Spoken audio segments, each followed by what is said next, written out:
and welcome back to the Macca's Talk Hockey podcast, the podcast where me and my brother Charlie and our good friend Dan talk about English ice hockey, specifically the NIHL. And we have got the Swindon Wildcats special. Obviously, me and Charlie are Swindon Wildcats fans. Dan was the last couple of years now. He wasn't a fan, but he obviously Mm, come and watched it with us. So if you don't know what the specials are, we basically look back at every single team's season. We have a specific episode for each team. So if you haven't already, go watch our previous ones. But we talk about how they did last season. We look at who they've signed, the roster that has been put together, and then we talk about the expectations. And we all pick a ones to watch each. And we do have a special interview. I think we'll have one with Aaron now because we haven't recorded it yet with Aaron now and maybe another player as well. So we'll cut that into it after we've talked a bit about last season. Hello, just a quick one. This is Jack from the future. We didn't actually end up interviewing Aaron now. We ended up interviewing Logan vande Meerakker, the new Canadian. So we hope you enjoyed that one. Nothing against Aaron. The episode would have been just too long if we had two interviews. So yeah, enjoy that one when we put that in. Enjoy the rest of the episode. Anything else to add before we get into it? Charlie is going on a trip to Mallorca, so he's only gonna be able to do a couple more. But he wanted to do this one, right, Charlie? Yeah, we're tonight. Just to put in context, I love to tell people it's 10:30. We're doing the first episode, the Swindon episode, the best episode, and then we're doing the Milton Keynes episode afterwards. It's nice and fun. I enjoy these ones, and Jack and my dad, and obviously our good friend Dan is going to be carrying the torch. Yeah, for the next 2 weeks. So I don't know when this will actually be put out, but whenever it is, this is the Swindon special. So now let's get on to last season. And Dan, you obviously watched the Wildcats a lot last season with us as well. We finished third in the league. And I'd say we were within that title hunt until probably the last 3, 4 weeks where we just slipped away from Milton Keynes and the Leeds Knights. We didn't make the cup semi-final, but we did make the playoffs after winning 6 out of 6 games in the playoff group stage. So we got to Coventry again, where the Peterborough Phantoms beat us 4-2. So on a whole, I think we saw a lot of improvements. Obviously, bringing in Ryan Wells and Bricknell was massive. I thought those two had really good seasons, especially Ryan, who just changed the way we played. Charlie, I don't think I've seen us as a defensive. I don't think I've seen us so strong defensively before until we added Ryan Wells in, and he completely changed it, didn't he? Yeah, he's the best defenseman we've seen at this level um, since EPL days for me. I think we'd all three agree on that one, right? Yeah. Yeah, he completely changed our season for me. I thought we had a really good team last year. I thought we looked strong going into it. And I think Ryan Wells blew our expectations away personally. And really clever player, really smart. Just good at everything. The best way I can describe him, he's the Malas of D's. Well, that's how Charlie would describe him. But yeah, he did change the way we played. And he actually got quite a lot of points in his U sports, but he wasn't really used as the main point scoring outlet. Obviously, Ed Bradley coming in for his first season last year, he was our highest scoring point defenseman. And I think Ryan kind of took on that ultimate defensive guy who would shut down all of the top guys on other teams. Dan, obviously Jake Bricknell coming in as well. I don't think we've seen as much of a crazy point scorer for Swindon in that for a long time. I know Malas had that 100-point score in the season, but when Bricknell got 1 point, he'd get two or three in the game, didn't he? He struggled to find that consistency at the start. It then got to Christmas, and he was just ridiculous with the amount of points he scored, and then couldn't quite get it done, obviously, at Coventry. But yeah, he was loved by the fans as well, and certainly made an impact on the league. yeah, I mean, Bricknell is one of those guys that is so sort of up and down. He had an up and down year. He started off quite slow. He was sort of struggling at times. You could see it, and I think the confidence was sort of getting there. It's hard coming into a league, coming into a new team, new league for Yeah. the first time. And I think he had quite a tough year in the coast as well the season before, sort of moving around a lot. And then, yeah, like you said, got to Christmas and he really started to find his feet in the league, find his feet in Swindon, and sort of Aaron and him kind of got what they needed to do. They needed a guy who was going to go out there and score you big goals at big moments, and Bricknell found himself doing that for Swindon, and Nell was obviously rewarding him for that, and obviously giving him a lot of ice time, and obviously giving him the power play minutes as well. And I think that only helped Bricknell. I think if you get Bricknell firing and hot, you're gonna get a good Bricknell, but he can quickly switch like that, and I think that's what we saw a lot of is the inconsistency of Bricknell is sometimes the thing that can hold him back a little bit.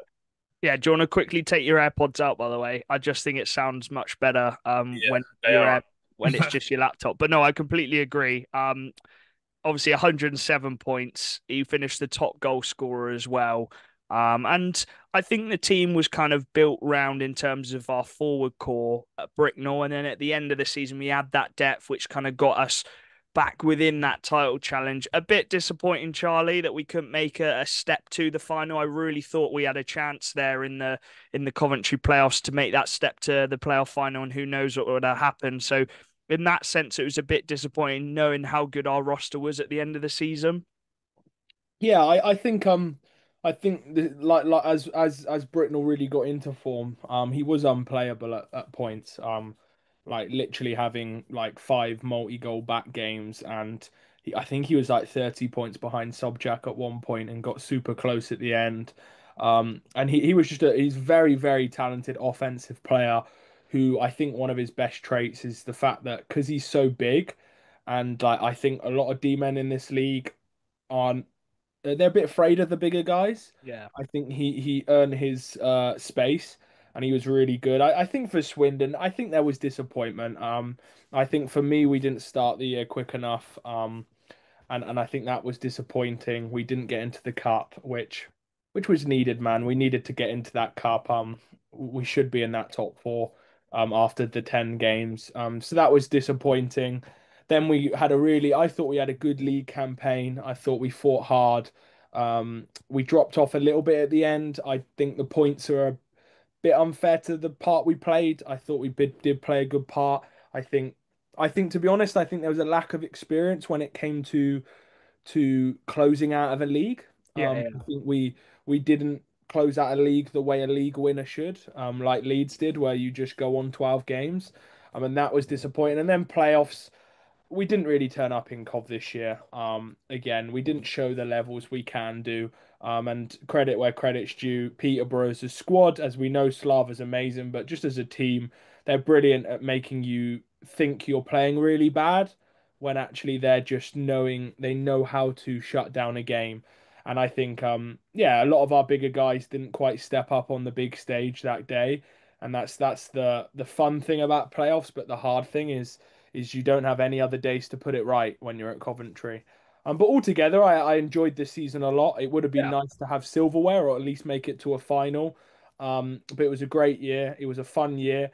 And for me, a big standout was the fact Rennie Marr had probably his best season in a Swindon jersey. Yeah, I think a lot of players went up a level last year, which is good to see. I still don't think we quite had the team on paper like an MK or Leeds to really go for the league. I know we were there and thereabouts at the end and could have done it, but this season, which we'll talk about in the second segment, is looking very exciting. So we'll cut to the interview. I'm sure Aaron will talk a bit about last year. Might have another interview, maybe one of the new imports. We'll see. But we'll see you in the second segment where we talk about our fun, exciting roster for this season. Hello and welcome back. I'm delighted to be joined by Swindon Wildcats' new signing, Logan vande Meerakker. Have I pronounced that right?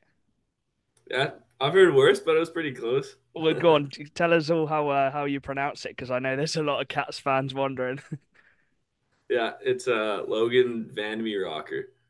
Logan vande Meerakker. Okay, commentators around the National League are gonna have fun with that one. Yeah, lots of letters in there from shoulder to shoulder, basically on the name bar. Yeah, you're certainly getting your money's worth. Getting your jersey. How's kind of your summer been? It's been pretty good.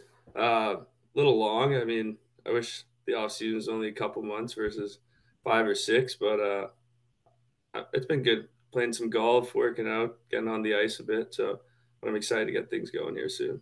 Nice one. Before we get back to the kind of the start of your hockey journey, when do you kind of fly out to England to get underway for pre-skate season? I think I'm gonna be heading down towards the end of August, sometimes between the 25th and 27th. I think Nice me one. and Aaron talk be there on the 28th. So Okay, nice. Get about a week to settle into the nice weather in England. yeah, Get ready for it. But yeah, go on. Do you want to take us back to the start of your journey? Obviously, ice hockey's the biggest sport over in Canada. So how did you kind of get into the game? yeah. I think I didn't start playing right away, but like you mentioned, Okay. ice hockey in Canada, it's basically like a religion. I feel like everybody plays it, and if they haven't played it their whole life, they've tried it out. So yeah, just going to school, a couple kids got kind of convinced me to play, and I'd skated before, so that's how I started. Nice one. And it says on Elite Prospects you've kind of played forward and defense. Did you start off as a defenseman and then you've kind of moved to a forward? I switched twice, so I started as a forward, and then um, actually my first year of junior, I switched to D, and then my third year of college, I moved back to forward. Um, Okay. I mean, I was playing D, but I was just about a fourth forward out there, so I think I'm better off up front. Oh, nice one. Do you want to talk through it then? So, the NCAA three. Obviously, you're Canadian. So, how did you kind of get into the American system? Yeah, I hadn't really heard about it too much when I was playing junior. I mean, everybody here, you want to play U sports and stuff.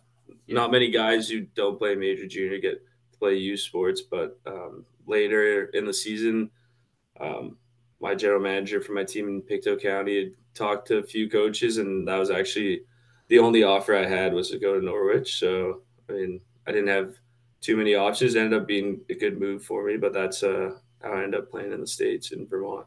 Would you say that's kind of where your proper development really started? Kind of getting into that Norwich Uni team. Yeah, I'd say that was the first time where I think the coaching itself kind of stepped up a notch and just opened my eyes to a few different things in the game that um, kind of like really simple things that I could fix in my game that are going to help me long term. I'm from a pretty small place here, so even though hockey's big in Canada, it's a lot different in New Brunswick than it would be in Ontario or in Yeah. British Columbia. So that it was good for me to go there and start learning, play the game the right way. Nice one. You said your last season you kind of were that fourth forward. I believe you finished top point scorer of your team. How did you kind of find that final season? With I think you moved over to Alvernia. So how did you? I don't know if I pronounced that right, but how did you find those last couple seasons there? Yeah, no, you got it. No, I loved it there. I mean, college experience wise, those 2 years were definitely the best that I had. Yeah. It was a pretty unique experience. It was a new program, so I went in the transfer portal, met a coach, and ended up moving over there to play for him. And it Oh, was cool because we had an opportunity to just build the culture how we wanted to do it, and I think that was something that I was really intrigued by, and I loved my experience. It was the best time. was it nice to kind of get an even bigger responsibility of being one of the main goal scorers in the team or point scorers? Yeah, no, that was definitely good. I mean, first couple of years, at least my first year, I was in and out of the lineup a bit when I was in college, so it was nice to go and know that there was a big role for me there, and I didn't have to worry about that too much. And then, but with big role comes a little bit more responsibility. But I think it got the best out of me, and I really enjoyed it. I couldn't ask for better. Nice one. Before we get to kind of the last season with Evansville, what kind of player would you say you are for the Cats fans watching? Yeah, I think I'm a 200-foot guy. I mean, I do have good offensive instincts and like to score goals and stuff, but I kind of understand the importance of playing defense and Nice. being a good player all over the ice. I think my mentality towards the game is just if I'm honest to the game, it's going to be honest to me, and I'll get rewarded with good things, and that's when goals and that happen. But yeah, I like to get it on the forecheck and hit people as hard as I can, and I love scoring goals too. So. Nice one. And would you say playing defense and forward as well has kind of helped you in kind of both areas of the game, being that, as you said, 200-foot player?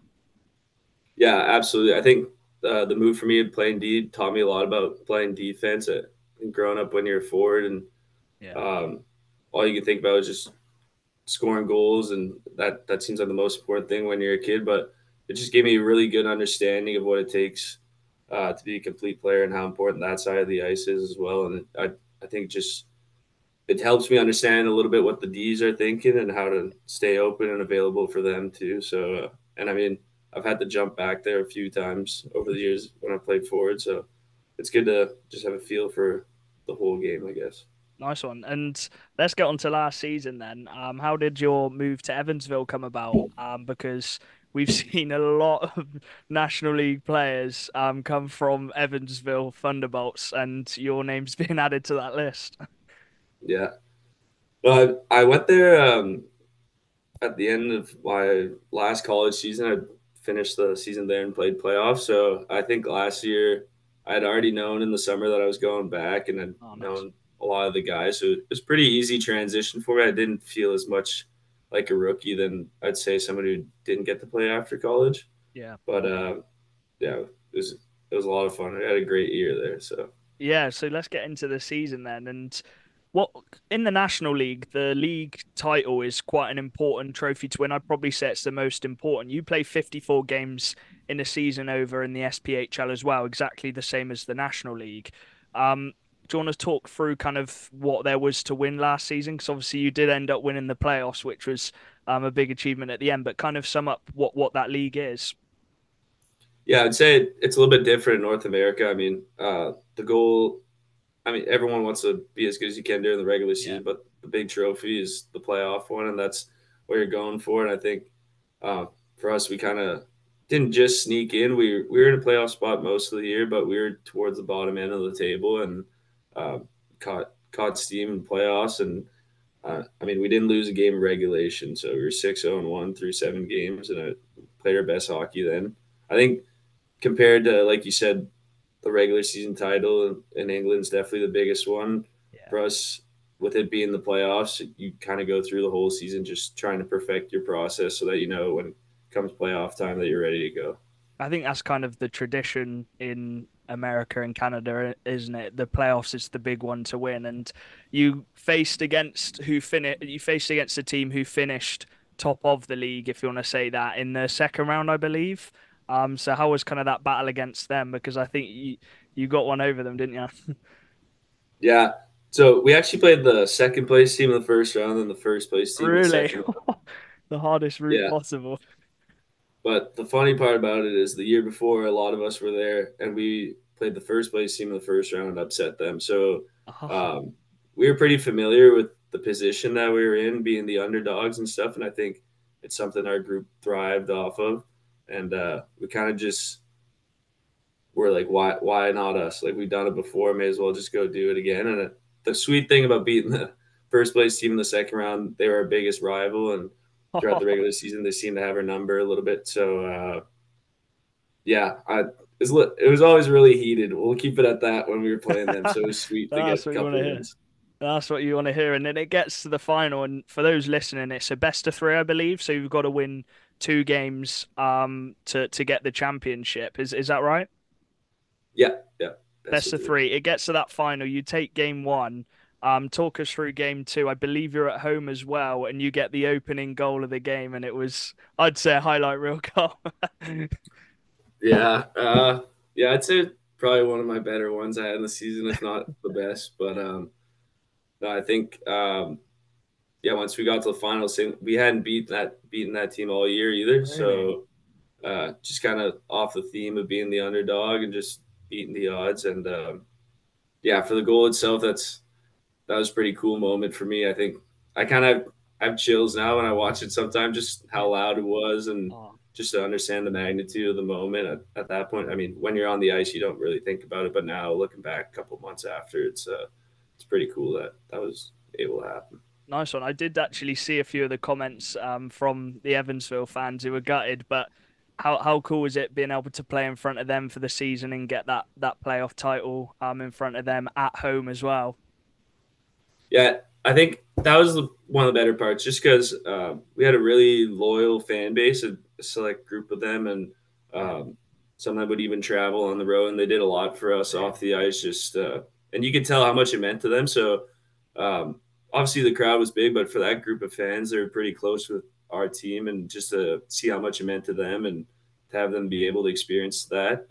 I know over the last half decade or so, there hadn't been too much winning come playoff time in Evansville, and it was just really cool to be part of that, just see how happy they were, and then to spend time with them after with the trophy and stuff, and just kind of be a little part of their memories for hopefully a lifetime. So Nice one. And one guy I do want to talk about, who's also moved to the National League, your MVP of the playoffs, Mr. Cole Cece. What's he like? What can Raiders fans be excited to see from him next season? yeah, MVP. Cease. No, he's a really good hockey player. He's just about as talented as any goalie I've ever played with, and I think I got a lot of respect for his game. I think he's unbelievable. Obviously, I'm going to try to put as many past him as I can this year. But no, I really like him.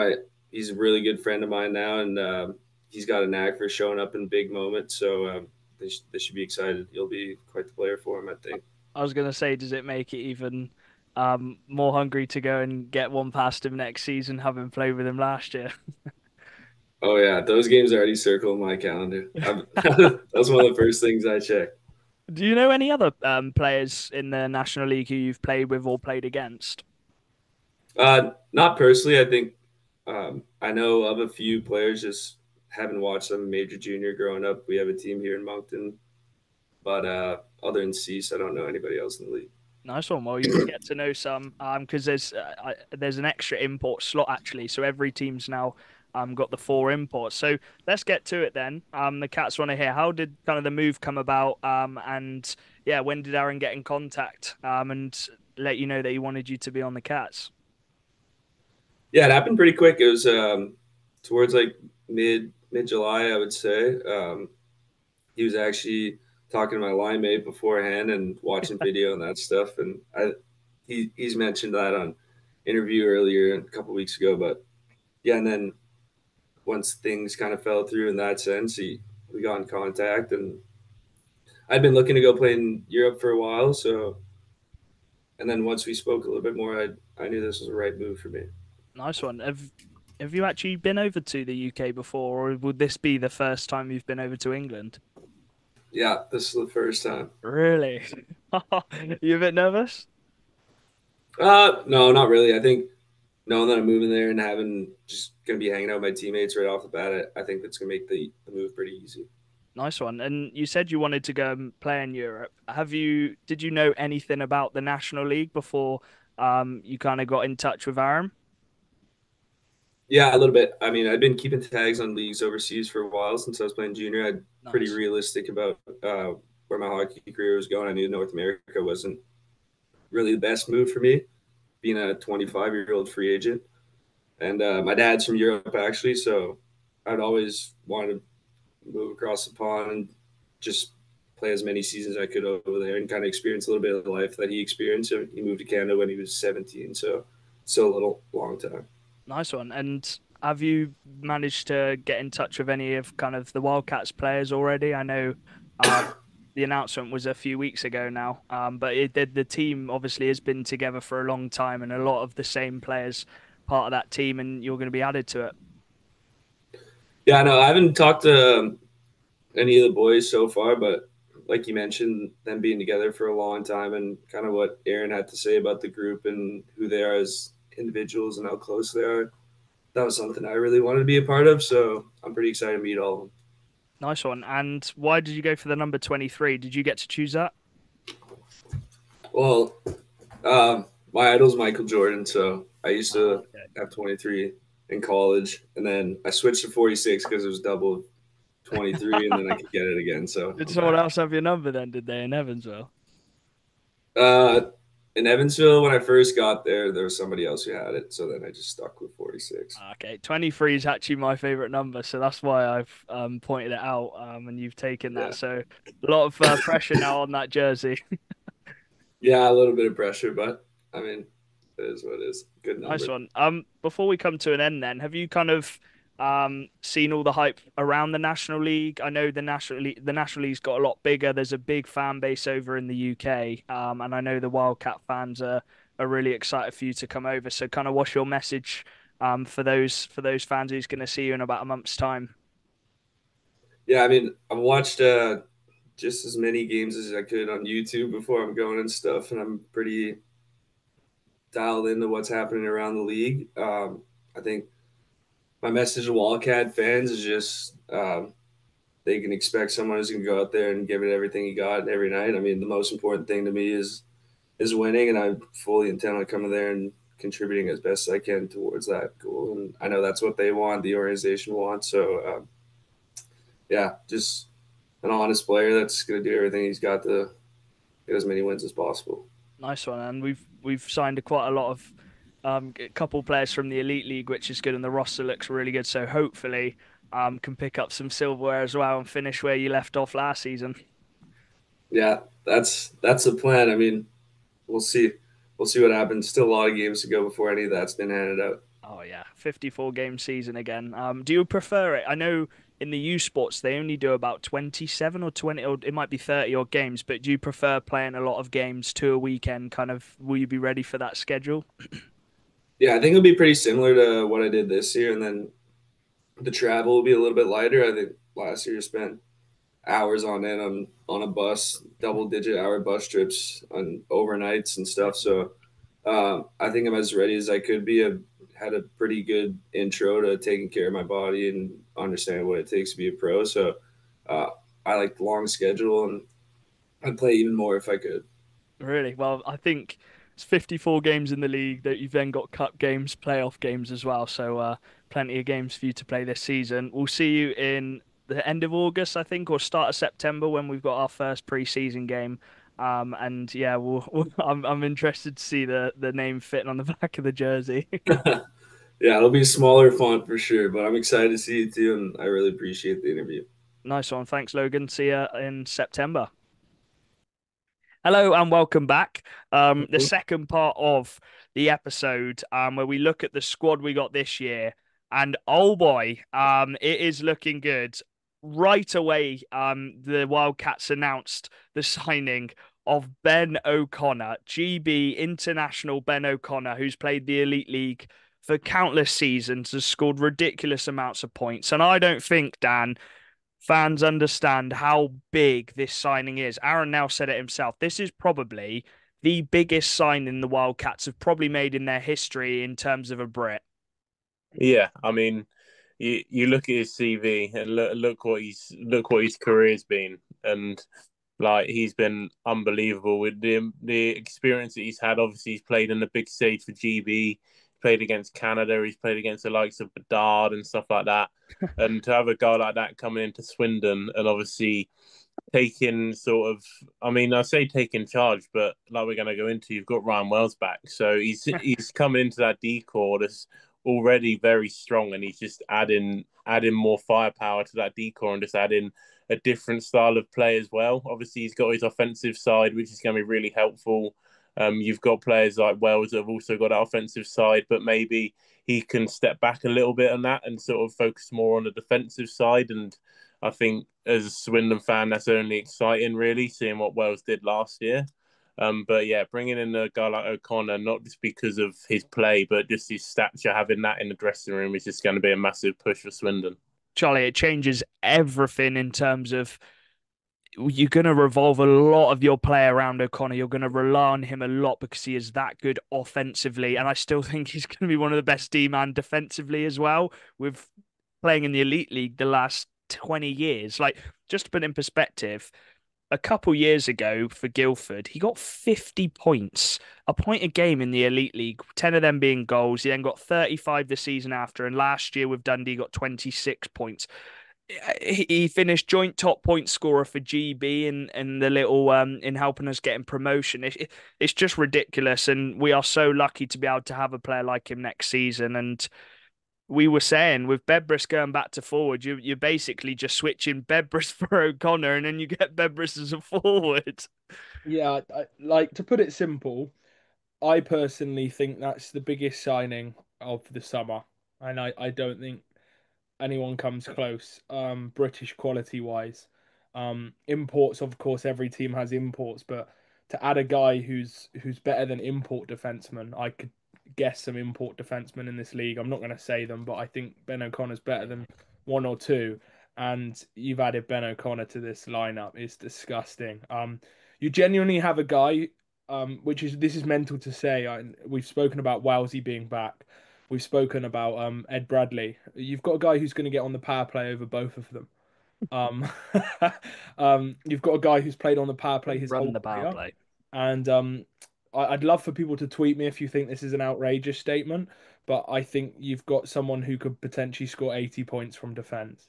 Yeah. I think it's disgusting, and I can't wait to see what it's like. I don't know how he's going to adapt to this level. I don't know if he's working another job. So this may be the first time in his career where he's working outside of hockey, and so there's obviously some adaptations. But when you've got probably I don't know before that, but in the last 20 years, he's been the best offensive British defenseman in British hockey. That's not a bad signing to add. So yeah, fair play, Mr. Aaron. Now, thank you for that one. I'm glad we got him and no one else did. Yeah, it changes it, and then we've got the same decor with Bebris just going to forwards, and you get another year out of Jamie Smith. Godfrey took a step up, obviously playing with Wellesley, and you got Ed Bradley as well, who casually got 40 points last year. And we were saying with the decor, you could have an O'Connor on one line, you got Wells on the other, and you've got Bradley on the other, and you've got three guys who can do the offensive stuff who probably could run the lines. And you've got the likes of Plews, Godfrey, and Jamie Smith who can do a bit more of the defensive side. But then Wellesley's going to shut down the top guys because you've got O'Connor anyway. So it is just a mental decor. Yeah, it's the fact we kept Wellesley down. I know we've talked about him so much, so we've got to refrain from talking about him. But to keep a guy like Ryan Wells, yeah, mental. You've got to make the most of it now, because I was gutted we didn't win anything with him last year. When you've got a player like him, you have to win something with him, don't you? Yeah, well, Wales is like that import that sort of you fall in love with for a year and then they move on to another team. You never sort of expect them to stay. And I mean, the fact that Swindon managed to pull it off and obviously re-sign Wales is it shows what sort of feelings Wales has got for this club and what sort Yeah. of he's got expectation wise for himself. Obviously, going into this season, I think a guy like Wales wouldn't have re-signed in Swindon if he didn't feel like there was going to be silverware this season. And we're going to go on to obviously what we think going into the season, but I think just having that re-sign of Wales just shows both sides of sort of how Wales was feeling and also what Swindon are going to be doing this year. Yeah. Now the big notable one, moving on to the forwards, Jake Britnell has gone to the Pitbulls, and I'm sure we'll talk about him a lot on the Pitbulls episode. But that's a lot of goals you got to make up, Charlie. A lot of points you got to make up. But I will say the team is looking a lot more depthy than last season. So I think naturally other players are going to chip in with more goals, and it will just make up overall. And you won't have to have a guy like Bricknell to carry a lot of the points this season. And the big one for me is Owen Griffiths, another Elite League. So when we haven't had an Elite League guy since maybe Chris Jones or Stevie Lyle, you end up getting two in the same season. And Griffiths, 29 years old, centerman, played in the Elite League for the last 5-6 seasons. Been a consistent third, fourth line center. Nothing but great stuff to say about him from all of his teammates. And yeah, I was surprised when we got him actually, because he was only 18 years old when he come to Swindon for his first season in men's hockey, and he's come back to us. So yeah, what a signing that's going to be as well, Charlie. Yeah, and I think the key thing you mentioned there for me is 29 years old. A lot of guys when they drop down from the Elite League, they're in their early or middle 30s, Like potentially O'Connor. late 30s. And Owen Griffiths is 29 years old. He's going into that, or he's in his prime right now, and I think he's been in the Elite League since the 18-19 season, so he's been there 6-7 years, and he's going to be coming to our league next year with a very, very, very good squad, and he's going to want to win, and he's going to want to be playing every scenario. And I think that's what's brilliant. From what I've heard about Griffiths, he's great on the draw, which is a great asset to have. We have two of the best British centres in the league in Glennie and Griffiths, which is just phenomenal. I've heard he's very good on the PK, which, to be honest, I think he's kind of got every attribute you want in a British centre at this level. Yeah. So I'm super excited to have him in the team.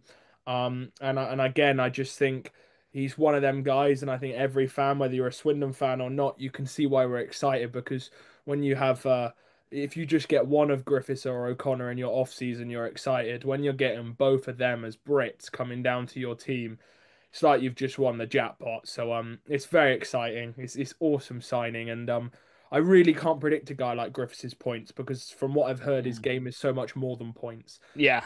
That's He's key, such and that's a key to player. winning a league title or winning trophies, isn't it, Charlie? Yeah, and so I'm really excited by Owen Griffiths. I haven't really watched him before, but I know he's quick, good on the draw, good PK player, and I think he's going to be hungry to get points back into his game, because he's not had many seasons where he's gone above 10.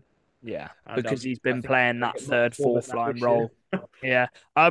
Quickly touching on it then, Bedbris coming to a forward. He hasn't played forward for 3 seasons now, but I think he's going to be hungrier than ever to go back at forward. I know, having chats with him, he's joked about I'd love to go back to forward. Well, he is going to get to this season. That's a 6'4" guy, Dan. You're putting in your top 9.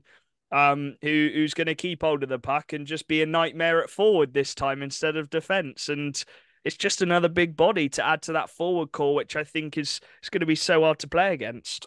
Yeah, I mean, you saw it a little bit last season. You saw Nelly put Beveris up in the forward a few games. It wasn't a lot. It was probably like 2 or 3 games, and then I think what the issue was is the decor needed a Beveris in there, and so I think it wasn't worth putting the Beveris in forward last season. But obviously, like we said, you're looking at that decor. There's a spot now for Beveris to go into that forward spot, because you don't need a Beveris back there, and if you get a full year of Bedbriston forward, we know what he can do on the puck. Like, we know how strong he is. We know he can hold the puck in the corners. You know, he can forecheck, and he's gonna most of the time he'll come out with the puck from the corner, and that's going to be so big for obviously keeping zone pressure, and obviously zone time in games is so important, especially on the road. It's a bit tighter obviously when you're on the road, and you need to make sure you make the most of being in the zone. So yeah, bringing in a Bedbris into your top 9 is only an improvement, and I think it's going to help Bedbris. Obviously, this year he's going to be training from the very start as a forward. He's going to be on the line rushes as a forward. He's not going to be going halfway through a game switching between D and forward. He's going to be all out forward this year, and yeah, I mean, he obviously loves being forward, and I think the way that we're going to see Bedbris play is going to be very effective for the way Swindon are going to play this year. Yeah, and he could play anywhere across the top 9. Quickly touching him, not too much though. Thomas Malazinski is back, 38 years old, and he's still going strong. I would have been so sad, and I know Charlie would have, if he didn't return, but he is back. Of course he's back. He got 78 points last year, which is a little bit less than his 101 and 115 the years before, but he's not going to be relied on as much because of the 2 new guys.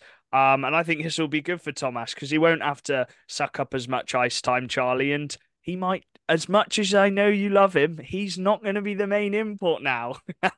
No, he's not. But I think the thing I'll touch on for Thomas now is to get 9 seasons out of an import who's obviously not from this country is pretty phenomenal. And especially as it's not all in a row.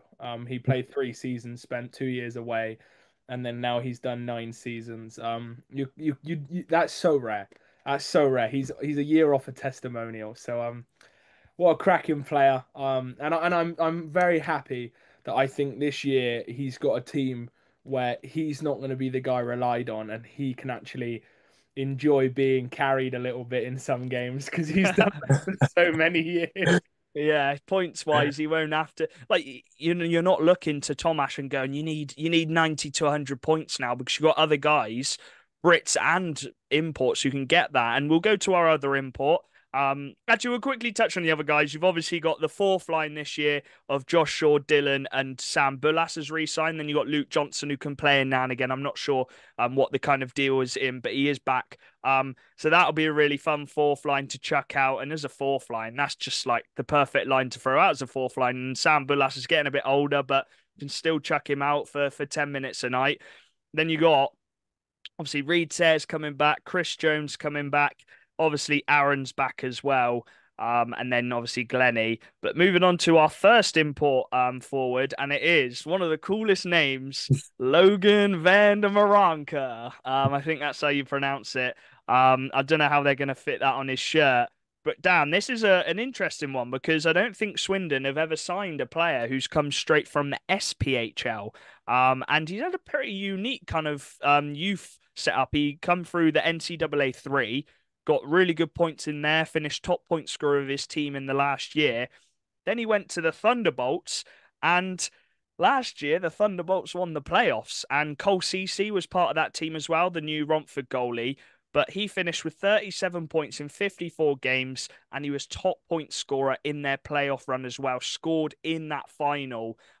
So I think he's going to be a fun little player, and he looks like the type of guy. He's 6 foot. He's played defenseman in his youth as well. I think he's going to be up and down the ice. Just, I'm not going to compare him to Matt Barron, but if he can do a similar job to what Matt Barron did, it's not all about the points of Matt Barron, and I think that's what Logan can bring. Yeah, and it's not even just the points; it's mentally as well. He's a winner. You just said last season he played in the playoffs and he was the top point scorer through the playoffs and he scored in the final. He's got that mentality where he can turn up in those big games. And what have Swindon struggled to do in the past however many years is turn up in those big games, turn up in Coventry, turn up in those cups. And this is a guy that I feel is going to have that steady head. He's going to be able to sort of, if the obviously we know what Swindon have been like in history of obviously playing these games. He's going to be able to come in and he knows how to win. He knows what it feels like to be a winner, and he's going to be able to take charge in those games if needed. I think, and I think he's going to be able to come in, like you said, play that level game, both ends of the ice. And once again, it's just another guy. The mentality is going to be there for a team that just wants to win this year and should be winning this year. Yeah, exactly. Charlie, I know we were a bit surprised when we saw it because we're so used to Aaron just getting players out of the U Sports. But it was a different route this time. And the more we thought about it, I think it'll just work. I think if you play him on that second line with maybe Billing as the centre and you got Bebris as well, like I just think, yeah, as Dan said, coming from that winning team, he's only 26 years old as well. He's going to be hungry to try and win in this team. And that's the main thing for us this year. Yeah, and I think the thing for us this year, and I think Matty Barron's the perfect example. And as we've said, I don't think he's going to be Matty Barron level, but you don't need every player on your team scoring 100 points. No. You don't to win a league. And you don't need that. And I think having Logan vande Meerakker in this team, I think he'll have so much more to his game. I think he's going to be a hungry player, like you said, and I think he's someone who's going to put the team first in all scenarios. And for me, that's quite important going into this year. I think the goals are in this team. I think the points are there, especially with the guy who we're going to speak about, who's going to be leading this team in points, I reckon. I think vande Meerakker's got an awesome role where he's kind of that secondary import who's going to be big, who's going to turn up in big moments. And I think he's just going to be. I think there's going to be a lot of players who go under the radar for Swindon this year because we've got so many. And so yeah, he's an exciting little player, and I'm excited for all the commentators in the National League because if they're as good as pronouncing names as me, it's going to be some fun pronunciations of that one. Yeah. And then moving on to the final import, Mr. Tyler Watkins. And yeah, his CV looks very good. 25 years old. So he is hungry. He's at that age now. Played NCAA for Union College. He scored 16 points in his first season, 19 in his second, and 16 again. And just to put this in perspective, because I know a lot of people don't know too much, it's probably one of the top university leagues. Probably is the top university league. Yeah. It's a top university league. Grant Cooper from that league This guy's outscored Grant Cooper. Now we're only just going off scoring. Walker Sommer as well. He's got a little bit more points than what Walker Sommer got, and we know how good he was last season for the Steel Dogs. He then went over to the Hungary League last year. By Hungary League, I mean Liga. Hungarian League, so Erste Liga, and his team came rock bottom, but he was the top point scorer in his team with 36 points, and he signed for Swindon. And Charlie, I'll come back to Charlie, and then we'll go to you, Dan, what you think of it. But wow, he should be the main man, I think. Not to put any pressure on him, but yeah, I'm excited for him. Here's the guy, man. Here he is.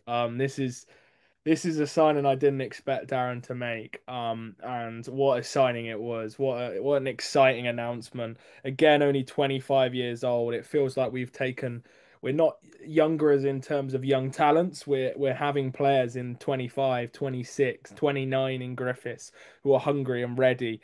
And yeah, this guy looks awesome, man. He looks awesome. The Extra League's no mess about league. Elite League fans will definitely tell you that. We also have Ben O'Connor, who can chat to him about Hungary, who played there for a year as well. But I think, yeah, I think this is a top 5 CV of an import we've seen this year. He looks phenomenal. I'm super excited to watch him play. And one of the things which stands out to me, just looking at off the stats, I mean, that's all we can base it off of, is he's not had a drop season. In terms of he scored 16 points, then 19, and then 16 in his 3 NCAA years, and then a point a game in the Extraliga. He's not really had a year where he's dropped his level. So, yeah, big expectations for him. For me, I think he's going to be our go-to guy. By looking at his CV, he's going to be the guy we look to in big moments, and I think he's going to take that big step up. If I was to put a prediction out there, I think he's going to be our top point scorer. And I think Swindon fans be excited for this guy because yeah, be excited for them all. But this guy looks special, man. His CV looks phenomenal, and super excited to have him in a Cats jersey. Charlie's explained it quite well, Dan. So I'll ask a little bit a different question. Obviously, Britnell's moved on to Bristol, but I'll tell you what, with the depth we've brought in, the little pieces, getting that extra import forward.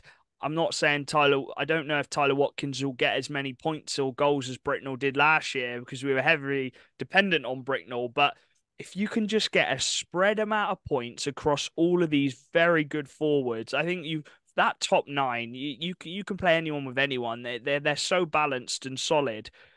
I don't think you need a guy to get 100 plus points. You might get one, but to win a league, you just want all of those forwards to be able to play well together and get that level of consistency, don't you?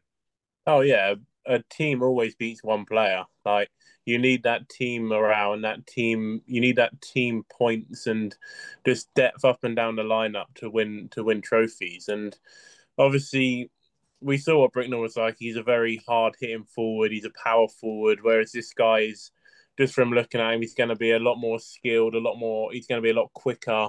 He's going to be able to carry the puck really well, and he's not going to be a type of guy that's going to drop the gloves. He's not going to be the type of guy that's going to throw some late hits and stuff like that. He's going to be a very technical guy.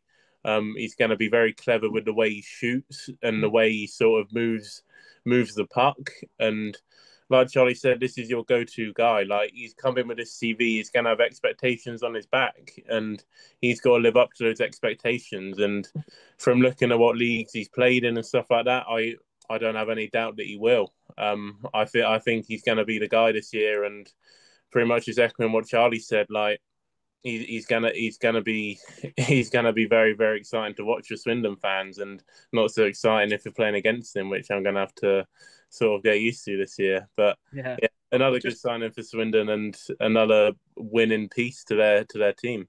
Just put in perspective, you got 2 PIMs last year. Oh, what? You got 2 PIMs. Brilliant, refreshing stat. In his last 4 seasons, he's only got 20 PIMs.